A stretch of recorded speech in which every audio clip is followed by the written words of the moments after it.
Organisé autour de l'utilisation des données du réseau mobile et des données statistiques, le challenge D4D a pour objectif d'aider le développement du Sénégal. Nicolas Decorde, vice-président de l'anticipation marketing d'Orange, nous explique comment ce challenge sur le big data peut aider les populations locales dans leur vie de tous les jours. Le challenge D4D donc ça veut dire Data for Development. C'est un challenge qui est un challenge d'innovation ouverte à destination des chercheurs de l'ensemble de la planète, aussi bien les Américains que les Africains que les Chinois, qui cherchent à utiliser les données de signalétique du réseau, des données qui circulent sur le réseau, pour aider au développement des pays dans lesquels on fait le projet. La compétition est lancée autour de 5 thématiques: santé, agriculture, transport, énergie et production de statistiques nationales. Chercheurs, scientifiques, universitaires, start-up étaient au rendez-vous. Conscient des enjeux du développement sur le continent liés au TIC, ainsi qu'aux business models qui peuvent en découler, le Sénégal, à travers Sonatel, a été choisi pour abriter cette deuxième édition de ce concours de sommité scientifique pour la recherche de solutions TIC innovantes aux problématiques de développement qui se posent au Sénégal, en s'appuyant sur les données, donc les big data dont on parlait en introduction, de l'opérateur Sonatel.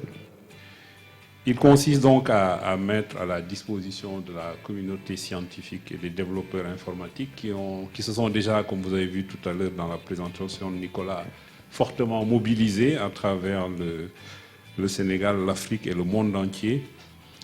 Et à partir donc des données statistiques et d'échantillons issus du réseau d'Orange au Sénégal, va leur permettre de faire des recherches et de développer des applications.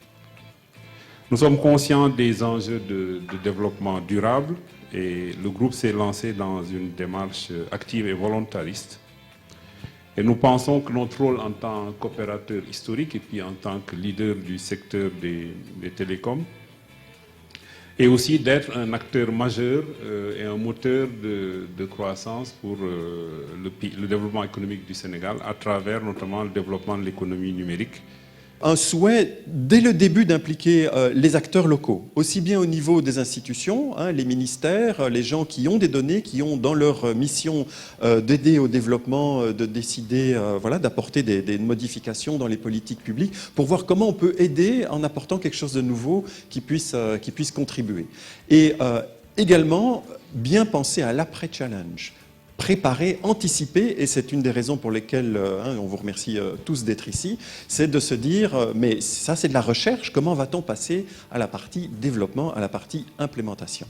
Et donc très tôt d'impliquer des entrepreneurs, des chercheurs, pour que ce passage se fasse plus facilement de l'un à l'autre. Donc vous allez retrouver la fameuse matrice d'antennes, dont j'ai touché un mot.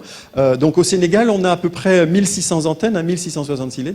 Donc il y a en fait une matrice toutes les heures qui est créée, donc de 1666 sur 1666 pendant un an. Donc ça fait 8760 matrices de près de 4 millions de chiffres, d'accord? Au total, juste cette matrice-là, qui est la plus petite, elle fait 23 milliards de chiffres, d'accord? Donc on est dans le big data. Les masses d'informations très importantes sont des informations qui sont attachées aux gens et aux usages des technologies par les gens.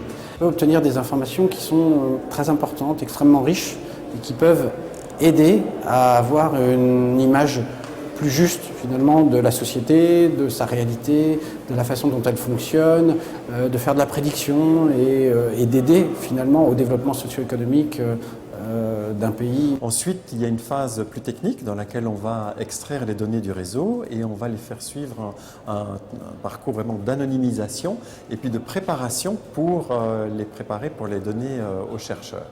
Et donc, on va préparer les données pour en faire des données très très robustes d'un point de vue anonymisation, mais qui soient quand même encore intéressantes pour la recherche. On lance le challenge avec un website qui dit voilà, un pays dans lequel on va vous donner des données et on a une série de thématiques sur laquelle on vous propose de faire de la recherche. Les chercheurs de n'importe où sur la planète, pourvu qu'ils appartiennent à une institution de renom, nous soumettent une idée de projet. Une fois que c'est publié, on peut retourner dans le pays avec les résultats et puis voir comment mettre en route les projets les plus intéressants. En tant que représentant du secteur privé, je ne peux qu'encourager les PME TIC de ce pays à tisser des synergies avec les chercheurs des universités afin de développer des applications à fort impact économique et social.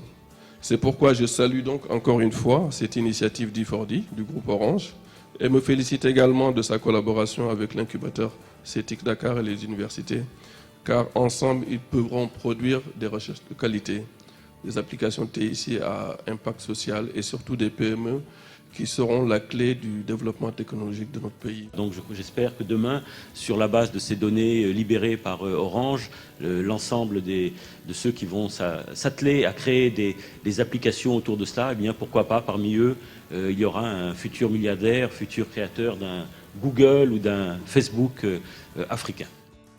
Les équipes peuvent concourir jusqu'au 31 décembre 2014 et en avril 2015. Le jury, composé de 13 institutions partenaires, élira les meilleurs projets. Une dizaine de prix seront remis au MIT à Boston dans 2 catégories, le développement du pays et l'amélioration du bien-être des populations, les méthodes pour promouvoir les travaux scientifiques ou créatifs. Il y a évidemment beaucoup de recherches qui se font dans le big data et notamment sur les données de téléphonie mobile.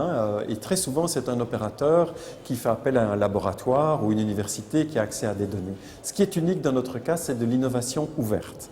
Donc, on est le seul opérateur à vraiment avoir complètement ouvert des grands sets de données sur des longues périodes de temps avec cet objectif de développement véritablement humanitaire.